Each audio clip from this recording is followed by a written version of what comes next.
예, 오늘 그리스도인의 자유라는 제목으로 말씀 나눌 텐데요. 자유라는 말은 들어도 너무 좋죠. 듣기만 해도 너무 좋죠. 우리가 그 자유를 잃어본 적이 없기 때문에 그 자유의 소중함을 모르지만 그러나 그 자유는 너무나 소중한 것입니다. 그리고 오늘 말씀 가운데 본 것처럼 그리스도께서 우리에게 자유를 주셨다고 말씀하시잖아요.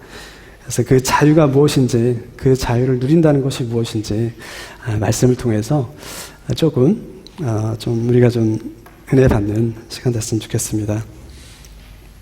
여러분 기억하실지 모르겠지만 2007년도에 역사를 바꾸는 놀라운 사건이 있었습니다. 어떤 사건이냐면 스티브 잡스가 뒷주머니에서 핸드폰 하나를 딱 꺼내면서 이렇게 보여줬죠. 그래서 이게 아이폰이라고 그렇게 소개를 했습니다. 그때는 또 하나의 다른 폰이 나왔구나 이렇게 생각했지만 그것은 이 세상을 바꾸는 놀라운 이 폰이 되었죠.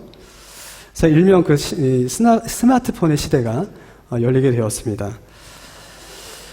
여러분 아시겠지만 이 폰 안에 우리가 가지고 있는 폰 안에 여러 가지 앱들이 있잖아요. 뭐 카톡도 있고 여러 가지 있습니다. 근데 2008년도에 그 앱이 한 550개 정도밖에 없었다 그래요.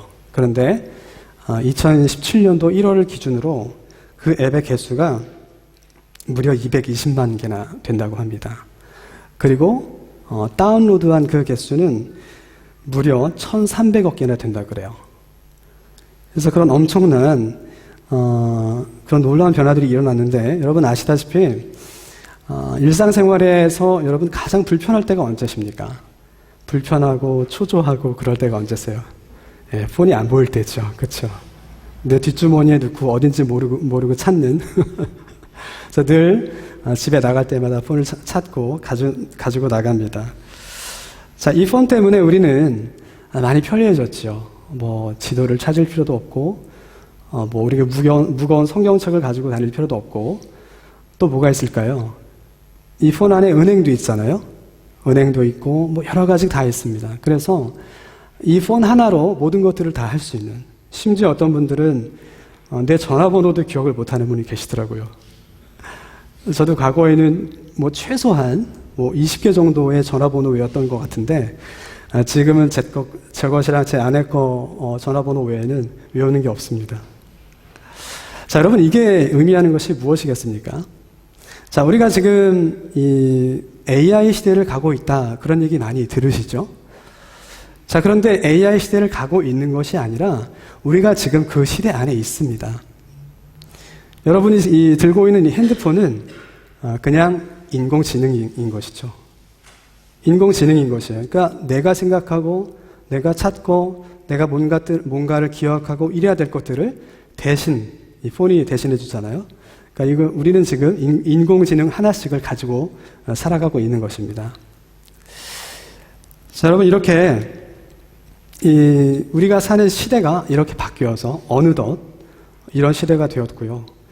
이 시대를 빨리 캐치업하지 않으면 누군가의 도움이 없으면 살아가기 참 힘든 그런 시대가 되는 것이죠. 자, 이렇게 창세 이후로 시대는 바뀌어 왔습니다. 그래서 이 창조 시대가 있었고, 또 족장 시대가 있었고, 사사 시대가 있었고, 또 구약과 신약이 있고요. 그리고 지금 우리가 살고 있는 이 AI 시대, 이렇게 시대가 변화되어 왔습니다. 그런데 이 시대가 변화될 때마다 한 가지 중요한 공통점이 있는데 그것은 뭐냐면 이제 더 이상 뒤로 돌아갈 수 없다라는 거예요. 자, 이건 마치 처음에 마차가 나왔을 때는 혁신이었죠. 자, 그러나 자동차가 나온 이후에는 그 마차는 사라지게 되는 것입니다. 마찬가지로 이제 우리가 AI 시대를 접어들면서 이 시대에 돌입했기 때문에 이제는 폰 없이는 살 수 없는, 그죠? 이제 더 이상 돌아갈 수 없는 그런 이 시대 가운데 살아가고 있는 것입니다. 여러분 제가 왜 이런 말씀을 먼저 드리냐면 이 성경도 마찬가지입니다. 우리의 신앙생활도 마찬가지라고 저는 생각합니다. 자, 2000년 전에 예수님이 이 땅에 오셨죠. 자, 예수님이 이 땅에 오심으로 말미암아 새로운 시대를 여셨습니다. 완전히 새로운 시대가 된 것이죠.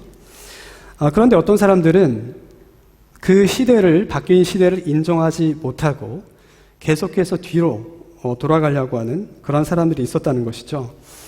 우리가 잘 아는 바와 같이 이 신약 성경에 나오는 유대주의자들, 그런 사람들이 바로 그런 종류의 사람들이었지만, 그러나 그 유대주의는 당시뿐만 아니라 지금도 여전히 여러 가지 형태로 존재하고 있습니다. 그래서 우리가 예수님께서 주신 그 자유를 온전히 누리지 못하고, 그 자유가 무엇인지 깨닫지도 못하고, 그 자유를 누리지 못하게 만드는, 그래서 계속해서 우리의 신앙을 역행하게 만드는 그런 일들이 현재 오늘날에도 계속되고 있다는 것이죠. 자, 그래서 오늘 본문 1절 우리가 읽었는데 전반부의 말씀을 보면은 이렇게 기록되어 있습니다. 그리스도께서 우리를 자유롭게 하시려고 자유를 주셨다. 자, 이렇게 말씀하시는데, 자, 이게 무엇을 말하는 것입니까? 자, 이것은 예수님이 이 땅 가운데 오신 목적이 무엇인지 얘기해 주는 것이죠. 자, 우리가 잘 아는 바와 같이 예수님이 이 땅에 오신 이유는 그 십자가의 죽으심과 부활하심으로 말미암아 죄인들을 구원하시기 위해서 이 땅에 오셨습니다. 자, 그러나 이 말씀을 통해서 또 한 가지 발견하는 예수님이 오신 중요한 목적은 우리를 자유케 하시기 위함이다 라는 걸 알 수가 있는 것이죠. 자, 그러므로 예수 그리스도의 복음을 듣고 믿는 사람이 두 가지를 동시에 경험하게 되는 것입니다. 첫 번째는 구원의 사건을 경험하게 되고, 두 번째는 이 자유를 경험하게 된다는 것이에요. 그러니까 누구든지 예수님을 믿고 그 복음을 듣고 믿는 모든 사람들은 이 두 가지를 동시에 믿게 된다는 것입니다. 동시에 경험하게 된다는 것입니다. 자, 우리는 성경 여러 곳에서 이 자유에 관한 이 말씀을 찾아볼 수가 있는데, 자, 첫 번째는 요한복음 8장 36절입니다. 그러므로 아들이 너희를 자유케 하면 너희가 참으로 자유하리라. 자, 두 번째 요한복음 8장 32절 진리를 알지니 진리가 너희를 자유케 하리라. 자, 마지막 고린도후서 3장 17절 주는 영이시니 주의 영이 계신 곳에는 자유함이 있느니라. 자, 이렇게 말씀합니다. 자, 보신 바와 같이 예수님께서 이 땅에 오신 이유 중에 중요한 한 가지 이유는 우리를 자유케 하시기 위함이다 라는 것을 알 수가 있습니다. 자, 여기서 중요한 것은, 자, 그러면 예수님이 우리를 자유케 하시기 위해서 오셨는데, 자, 무엇으로부터 우리가 자유케 되었는가? 자, 어떤 묶임으로부터 우리가 자유케 되었는가? 그것을 아는 것이 중요하겠지요. 자, 오늘 저는 말씀을 통해서 한 세 가지 정도를 말씀 나누고 싶은데, 자, 먼저 1절 후반부에서 2절 말씀까지 다시 한번 제가 읽어드리면, 자, 이렇게 기록되어 있습니다. 자, 그러므로 굳건하게 서서 다시는 종의 멍에를 매지 말라. 보라, 나 바울은 너희에게 말하노니 너희가 만일 할례를 받으면 그리스도께서 너희에게 아무 유익이 없으리라. 자, 이렇게 기록되어 있습니다. 자, 1절 우리가 후반부에서 종의 멍에 이렇게 나와 있죠. 종의 멍에. 자, 그런데 이 종의 멍에를 매지 말라라고 말씀하셨는데, 2절 말씀에 보면 그 종의 멍에가 무엇인지 설명해 주고 있습니다. 자, 무엇이냐면 할례라고 말씀하시죠. 즉, 종의 멍에는 뭐냐면 율법을 대표하는 할례라는 것을 알 수가 있습니다. 자, 그러니까 다시 말해서 종의 멍에를 매지 말라라는 말은 율법의 멍에를 매지 말라라는 말이라고 할 수가 있습니다. 자, 그러니까 종의 멍에를 매지 말라, 율법의 멍에를 매지 말라, 이 말의 뜻은, 자, 우리가 너희들이 더 이상 율법을 지킬 필요가 없다라는 얘기가 되는 것이죠. 자, 왜냐하면 그 뒤에 말씀에 있지만 할례를 받으면 그러니까 율법을 지키면 그리스도께서 너희와 아무런 상관이 없다라고 말씀하시기 때문입니다. 자, 다시 말해서 우리가 무엇으로부터 자유케 되었는가? 우리가 어떤 묶임으로부터 자유케 되었는가? 그것은 바로 율법입니다.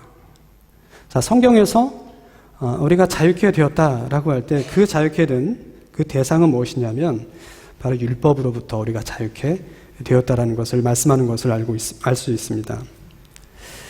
자, 이 갈라디아서의 이 편지의 대상은, 핵심 대상은 예수를 믿는 이방인들입니다. 자, 아시다시피 이 초대교회 안에는 이 그리스도를 믿는 이방인과 그리스도를 믿는 유대인 사이에 많은 갈등들이 있었습니다. 자, 어떤 갈등이었냐면 이 예수 믿는 유대인들이 예수 믿는 이방인들에게 할례를 강요했다는 것이죠. 잘 알고 계시죠? 예, 할례를 강요했다는 것입니다. 자, 이것이 그 사도 바울의 편지를 보면 굉장히 심각한 문제였다는 것을 알 수 있는데, 왜냐하면 이 할례를 강요했다는 것은 이게 우리가 사람이 구원받는 것이 오직 믿음으로냐 아니면 믿음 플러스 행함이냐, 자, 이것을 가르는 이 중요한 기준이었기 때문입니다. 자, 우리가 잘 아는 사도행전 15장에 이야기들이 기록이 되어 있죠. 자, 그리스도를 믿는 이방인들에게 할례를 요구하면서 너희가 구원받으려면 믿음 가지고는 부족하다. 할례도 받아야 된다. 율법도 지켜야 된다. 자, 그렇게 얘기하는 그 사건들 속에서 이제 이 회의가 열리는데, 이 사도행전 15장 1절 말씀에 한번 보면 이렇게 기록되어 있습니다. 한번 같이 읽어볼까요? 시작. 어떤 사람들이 유대로부터 내려와서 형제들을 가르치되 너희가 모세의 법대로 할례를 받지 아니하면 능히 구원을 얻지 못하리라 하니. 자, 그리고 5절 말씀 같이 읽어보겠습니다. 시작. 바리새파 중에 믿는 어떤 사람들이 일어나 말하되 이방인에게 할례 주고 모세의 율법을 지키라 명하는 것이 마땅하다 하니. 자, 이 말씀을 통해서 우리가 보는 바와 같이 이 예수 믿는 그리스도인들은 이 믿음과 율법을 동일선상에서 보았습니다. 믿음과 율법을 동일한 이 가치로 평가했다는 것이죠. 자, 그래서 이것 때문에 이 사도들이 모여서 논의를 했고 결국 이방인들에게 율법의 짐을 지우지 않기로 결정한 것을 우리가 잘 알고 있습니다. 그래서 15장 11절에 이렇게 결론이 나는데, 우리가 저희와 동일하게 주 예수의 은혜로 구원받는 줄을 믿노라. 자, 이렇게 결론이 나게 됩니다. 자, 하나님께서 모세를 통해서 이스라엘 백성들에게 주신 이 율법, 자, 그 율법을 내려놓는 것이 그들에게는 굉장히 힘든 일이었겠죠. 자, 하지만 이제 시대가 바뀌었습니다. 자, 구약에서 신약으로 시대가 바뀌었는데 그 바뀐 것을 인정해야만 했고, 그리고 이 모세의 율법보다 예수 그리스도가 더 뛰어나다는 것을 인정해야만 하는 그런 상황 가운데 있었던 것이죠. 자, 그러면은 우리가 율법으로부터 우리가 자유케 된다고 말씀했는데, 그 세 가지 이유를 말씀들을 통해서 좀 확인하는 시간을 갖기 원합니다. 자, 첫 번째는 율법은 예수 그리스도 안에서 완성되었기 때문입니다. 예수 그리스도 안에서 성취되었기 때문입니다. 자, 마태복음 5장 17절 말씀에 내가 율법이나 선지자나 폐하러 온 줄로 생각지 말라. 폐하러 온 것이 아니요 완전케 하려 함이로라. 아멘. 자, 율법을 없애려 오신 것이 아니라 율법을 완성하러 오셨다. 자, 이렇게 말씀하십니다. 자, 우리가 많은 사람들이 마태복음 5장의 말씀을 좀 오해하는 경우들이 많이 있는데 뭐 이런 것입니다. 대표적으로 5장 20절에 너희 의가 서기관과 바리새인보다 더 낫지 못하면 결탄 곧 천국에 들어가지 못하리라. 자, 많은 사람들이 이 말씀 보면서 봐라, 우리가 서기관과 바리새인과 보다 우리의 의가 더 낫지 못하면 안 된다. 그래서 율법을 우리가 더 열심히, 그들보다 더 열심히 지켜야 된다. 그래서 구약의 율법은 지금도 유효하다. 이런 얘기를 한다는 것이죠. 자, 그런데 그것은 좀 오해입니다. 왜냐하면 이 말씀은 이 새로운 시대에 맞는 새로운 계명의 방식을 가르쳐주는 것입니다. 예를 들면 5장 27절에 우리가 잘 아는 말씀이 있죠. 가늠치 말라 하였다는 것을 너희가 들었으나 나는 너희에게 이르노니 여자를 보고 음욕을 품는 자마다 마음에 이미 가늠하였느니라. 자, 이렇게 계속해서 말씀합니다. 제가 오래전에 그 오락 프로그램 중에 이 남자들의 이 심장 박동수를 이렇게 보는 그런 프로그램이었는데 뭐냐면 이 여자친구가 옆에 있어요. 그 여자친구가 이제 앞에서 막 이 한마디로 뭐 여시짓을 막 합니다. 그러니까 이제 그때 이제 박동수를 재는 거죠. 그러니까 뭐 이렇게 올라가는 거예요, 박동수가. 근데 정확히 기억은 안 나지만 뭐 한 30 정도 이렇게 올라갔던 것 같아요. 그 여자친구가 좋아하더라고요. 아직도 나를 좋아하는구나. 근데 그때 갑자기 여자 아이돌 한 명이 나타나서 그 남자친구 앞에서 막 춤을 추는 것이죠. 그랬더니 어떻게 됐겠습니까? 박동수가 한 80을 넘어가더라고요.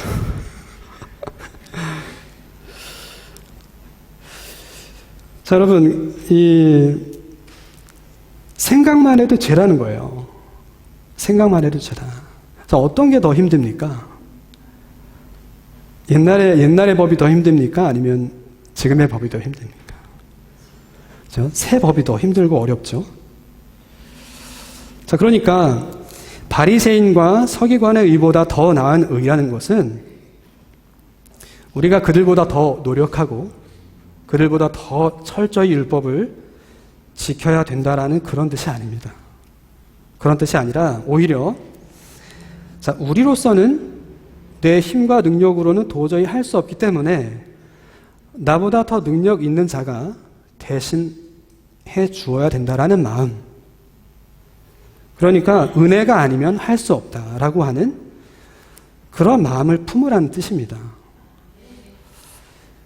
자, 그러니까 율법은 1.1획도 없어지지 않습니다.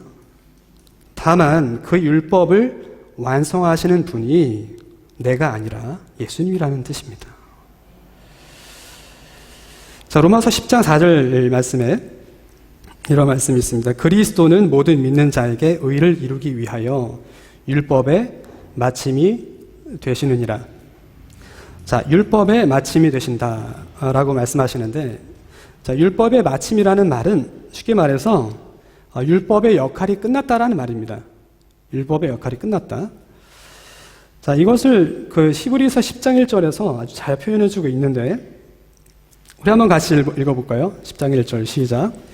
율법은 장차 오는 좋은 일의 그림자요 참 형상이 아니므로 해마다 늘 드리는 바 같은 제사로는 나오는 자들을 언제든지 온전케 할 수 없느니라. 자, 그렇죠. 만일 율법이 완전했다면 제사를 반복해서 드릴 필요가 없다는 것입니다. 하지만 매년 반복해서 제사를 드리는 이유는 그 율법이 불완전하기 때문에 그렇다라는 것이죠. 계속해서 12절 이렇게 말씀합니다. 오직 그리스도는 죄를 위하여 한 영원한 제사를 드리고 하나님 우편에 앉으사. 자, 예수 그리스도께서 영단번, 그러니까 한 번에 영원한 제사를 드리셨기 때문에 더 이상 제사를 드릴 필요가 없어졌다. 이런 말인 것이죠. 다시 말해서 이 그리스도는 참 형상이기 때문에 하나님께 나오는 자들을 온전케 하신다라는 말입니다. 그러니까 율법은 불완전해서 죄를 없이 하지 못하고 그리스도는 완전하기 때문에 우리의 죄를 없이 하실 수 있다는 말씀입니다. 그러니까 이런 것이죠. 완전한 것이 왔는데 왜 또 불완전한 것 가운데 나아가겠는가? 자, 이것이 바로 우리가 율법에서 해방된 첫 번째 이유입니다. 예수님이 완성하셨기 때문에. 자, 두 번째 이유는, 자, 우리는 예수 그리스도 안에서 이미 율법을 다 지킨 것으로 받기 때문입니다. 율법을 지킨 것으로 간주받기 때문입니다.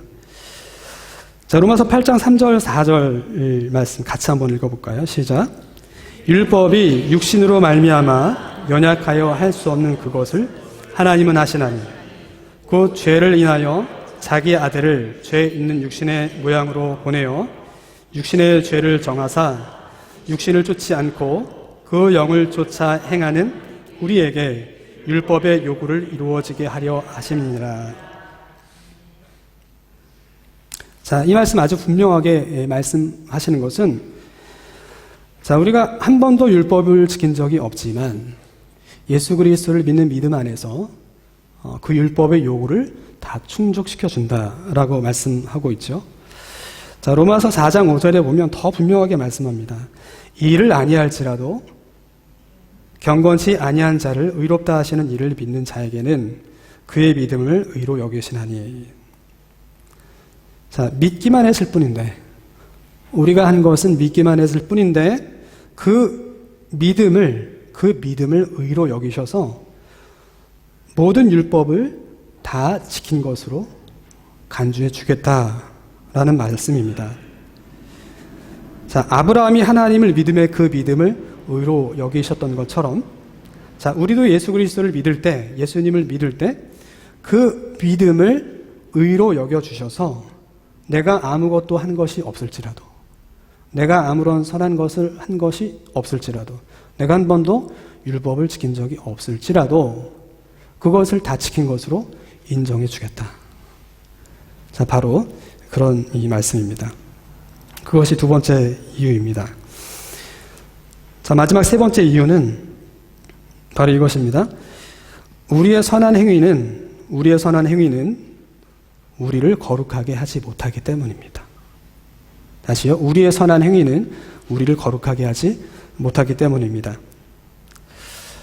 자, 우리가 읽은 본문 말씀 4절 말씀을 제가 읽어 드릴게요. 4절 말씀에 이렇게 기록됐습니다. 율법 안에서 의롭다 함을 얻으려 하는 너희는 그리스도에게서 끊어지고 은혜에서 떨어진 자로다. 자, 율법 안에서 의로움을 얻고자 하는 자는 그리스도에게서 떨어진 자다. 이렇게 말씀하고 있습니다. 자, 율법 안에서 의롭다함을 얻으려 하는 사람은 어떤 사람일까요? 자, 본문 안에서 그 사람들은 예수님을 믿는 사람들입니다. 예수님을 믿는 유대인들입니다. 자, 그러니까 예수도 믿고 율법도 행해야 된다라고 믿는 사람들, 즉 구원은, 사람이 어떻게 구원을 얻는가? 구원은 믿음 플러스 행함이다. 믿음 플러스 율법이다 라고 믿는 사람들입니다. 정확하게 이 카톨릭의 구원관과 일치하는 것이죠. 자, 이 지점에서 우리 기독교 신앙 안에서도 많은 그 이견들이 있죠. 제가 오래전에 목사님한테 사기를 당한 사람의 얘기를 좀 들은 적이 있습니다. 여러분도 있으시죠? 근데 이제 나쁘죠. 굉장히 나쁜데, 이제 그런 얘기를 하면서 어떤 질문을 했냐면, 그 목사님은 구원받았을까요? 그렇게 물어본 것이죠. 여러분은 어떻게 생각하십니까? 그 목사님 구원받았을까? 제가 그때는 잘 대답을 못했는데 제가 지금 다시 그 질문을 받는다면 저는 이렇게 되묻고 싶습니다. 뭐냐면 그럼 당신은 그 목사님보다 낫습니까? 그 목사님은 이렇게 사기쳤는데 당신은 그 목사님보다 낫습니까? 낫다고 얘기하겠죠. 왜냐하면 나는 사기는 안 쳤으니까. 나는 적어도 사기는 안 쳤으니까 그 목사님보다 낫죠. 자, 그러면 또 한 가지 질문이 생기는 것이에요. 뭐냐면 그럼 당신은 그 목사님처럼 사기를 안 쳤기 때문에 구원을 받았습니까? 그분처럼 사기 안 쳤기 때문에, 그분보다 조금 낫기 때문에 구원받은 것입니까? 자, 그분은 나보다 더 많은 죄를 지었고 나는 좀 덜 지었기 때문에 그래서 내가 구원받은 것입니까? 나는 하나님을 사랑하고 예배도 잘 드리고 가끔 선한 일도 하고 나쁜 일은 안 하고, 자, 그렇기 때문에 그 사람과 달라진 것입니까? 여러분은 여러분의 선한 행위 때문에 구원을 받으셨습니까? 절대로 아니죠. 그죠? 절대로 아닙니다. 자, 우리의 선행은 절대로 우리를 거룩하게 할 수 없습니다. 자, 그래서 이 행함을 강조한 이 야고보도요, 야고보서 4장 11절 말씀에, 형제를 판단하지 말라고 얘기하죠. 형제를 판단하지 말라고 얘기합니다. 자, 행함 없는 믿음은 죽은 믿음이지만, 그렇다고 해서 우리의 선한 행함이 우리를 거룩하게 한다거나 우리에게 구원을 주는 것은 아니기 때문에, 그래서 야고보 사도는 설령 그렇기 때문에 설령 누군가 죄를 졌을지라도 너희가 판단하지 말아라, 그렇게 말씀하시는 것입니다. 자, 우리의 선함은 우리를 절대로 거룩하게 하지 못합니다. 여러분도 대부분 아시겠지만 그 구세군 병사 서약서에도 9번의 이와 관련된 이 문구가 있어요. 근데 저는 개인적으로 조금 애매하지만 굉장히 지혜롭게 썼다고 생각하는데, 뭐냐면 이런 거예요. 우리는 구원의 상태의 지속은 그리스도 안에서 순종하는 믿음을 계속 가져야 함을 믿는다. 자, 여기서도 강조하는 것은 순종하는 믿음이고, 또 앞에 8번은 믿는 자마다 그 안에 증거를 갖는다, 이렇게 기록되어 있습니다. 자, 이 카톨릭처럼 행함과 이 구원을 동일선상에는 놓지 않은 것이죠. 그래서 이 행함이라는 것은 믿는 자들의 열매로서 나타나는 그런 것임을 오히려 강조하는 것들을 보게 됩니다. 자, 다시 한번 그 4절 말씀을 보면은 우리의 생각보다 좀 심각합니다. 뭐냐면 이런 율법 안에서 또는 행함으로 의롭다함을 얻을 수 있다고 생각하는 사람이 있다면, 율법으로 또는 우리의 행함으로 거룩함을 얻을 수 있다라고 생각하는 사람이 있다면 그 사람은 그리스도에게서 끊어진 자요, 은혜에서 떨어진 자다, 이렇게 말씀하고 있는 것입니다.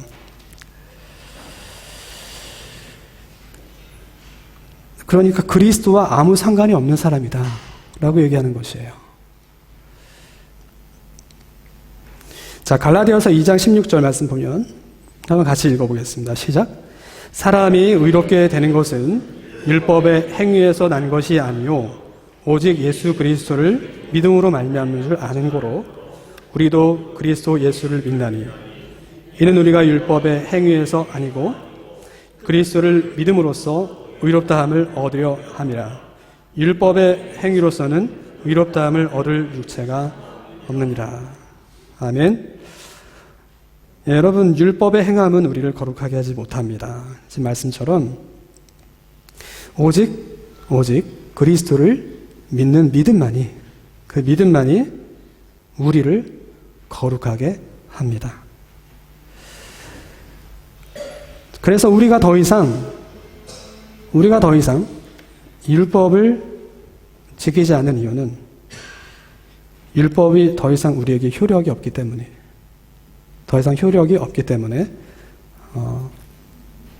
그렇습니다. 자, 여러분, 저는 오늘 어떤 율법의 폐기론을 말씀드리는 것이 아니라 다만 말씀드린 것처럼 율법은 1.1획도 없어지지 않습니다. 단지 그 영원한 율법의 요구를 우리가 아니라 내가 아니라 그리스도께서 완성하셨다는 것이고요. 그리고 율법을 행함이 아닌 오직 믿음만이 우리를 거룩해 한다는 것을 말씀드리는 것입니다. 오래전에 어떤 분이 그런 얘기를 하셨는데 집에 도둑이 들었대요.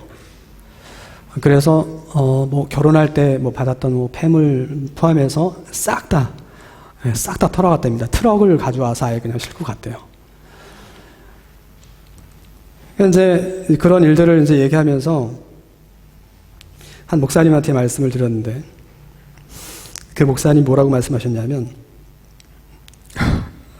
너 11조 제대로 안 했구나 그러시대요. 뭐 그럴 수도 있겠죠.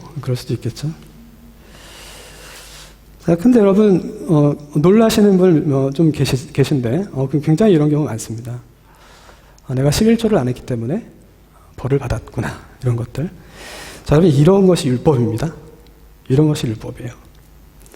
여러분 안 그러신 것 같아요? 여러분 뭔가 잘못되는 일이 생기거나 뭐 자녀가 잘못된다거나 뭐 예상치 못했던 사고가 생기거나 뭐 나에게 뭐 병이 뭐 갑자기 당신 어디가 병 걸렸습니다. 암입니다. 뭐 이런 선고가 떨어졌을 때 그럼 어떤 생각하세요? 내가 뭘 잘못했나? 혹시 나 때문에 이렇게 된 건가? 저 과거에 제가 다니던 교회에서 제 기억으로는 한 중학교 정도 제가 중학교 때 청년 굉장히 총망받던 청년 한 분이 교통사고로 돌아가셨어요. 굉장히 충격이었죠. 근데 그 어머님 되시는 권사님이 그런 말씀을 하시더라고요. 내가 하나님 앞에 서원한 것이 있었는데 그 서원을 내가 지키지 않아서 우리 아들이 죽었다. 그런 말씀을 하시는 거 들었습니다. 여러분 굉장히 우리가 이렇게 많이 생각하죠. 저도 그렇게 생각할 때가 많습니다. 뭔가 잘못되면 내가 잘못해서 내가 하나님께 순종하지 않아서 내가 11조 하지 않아서 헌금 제대로 하지 않아서 교회 직분 감당 안 해서 그래서 내가 벌 받았나 보다. 여러분 이런 것이요 그냥 온 것이 아니라 우리가 복음으로 배우지 못하고 복음을 율법으로 배웠기 때문에 바로 그것이 기반이 되었기 때문에 거기로부터 그런 생각이 올라오는 것입니다. 자, 그래서 우리는 왜 자유를 누리지 못하는가? 그런 이 율법의 묶임에 매여있기 때문에 그 율법의 이 묶임에 우리가 놓여있기 때문에 우리가 자유로운 그 자유를 누리지 못하는 그런 일들이 생겨나는 것입니다. 여러분 우리가 믿는 하나님은 그런 뭐 무당이 아닙니다. 우리가 믿는 하나님은 용왕 같은 사람도 아니고 산신령 같은 사람도 아니고 그런 존재가 아닙니다. 우리가 믿는 하나님은 우리를 위해서 율법을 완성하시고 또 그 율법을 완성하신 그 예수 그리스도를 믿는 모든 사람들에게 그 율법을 지킨 것으로 간주해 주시고 그리고 오직 믿음만으로 거룩하다고 인정해 주시는 그 사랑과 은혜의 하나님이십니다. 그리고 그 하나님은 바로 저 여러분의 아버지가 되십니다. 아멘. 여러분이 혹시 배웠던 율법은 무엇입니까? 여러분의 생각과 마음에 각인된 이런 율법은 어떤 것입니까? 예수님은 저와 여러분에게 율법을 주시기 위해서 오지 않으셨습니다. 오히려 율법을 완성하시고 그리고 그 율법에 얽매인 우리들에게 자유를 주시기 위해서 오셨다고 오늘 성경을 말씀하고 있습니다. 자, 마지막으로 본문 6절은 우리에게 이 모든 것들을 정리해 주는데 제가 읽어 드리겠습니다. 그리스도 예수 안에서는 할례나 무할례나 효력이 없으되 사랑으로 역사하는 믿음뿐이니라. 아멘. 자, 여러분 이런 것이죠. 할례를 하고 싶으면 하십시오. 다만 그것은 구원과 아무런 상관이 없습니다. 자, 구원을 위해서 카운트 되는 것은 오직 믿음밖에 없습니다. 자, 바로 이런 말씀입니다. 여러분, 우리가 많은 선행을 해야 됩니다. 많은 선행을 해야 되고, 여러분 많은 선행을 하십시오. 왜냐하면 세상의 빛을 비추기 위해서 우리는 선행을 해야 됩니다. 하지만 우리가 반드시 기억해야 될 것은 우리의 선행은 구원을 위해서 카운트되지 않는다는 것입니다. 내가 착한 일을 많이 하면 구원에 도움이 되겠지. 절대로 그렇지 않다는 것입니다.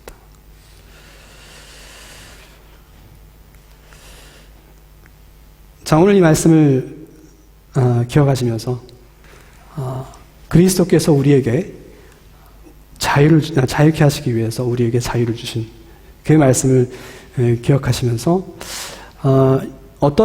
내 마음 가운데 어떤 묶임이 있었나, 내가 어디에 묶여 있었나, 이런 것들을 성령께서 좀 조명해 주시기를 또 기도합니다.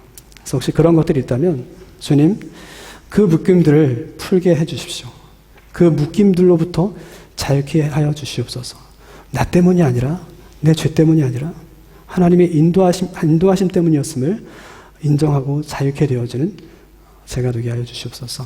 이렇게 기도할 수 있는 저 여러분 되기를 소원합니다. 기도하겠습니다.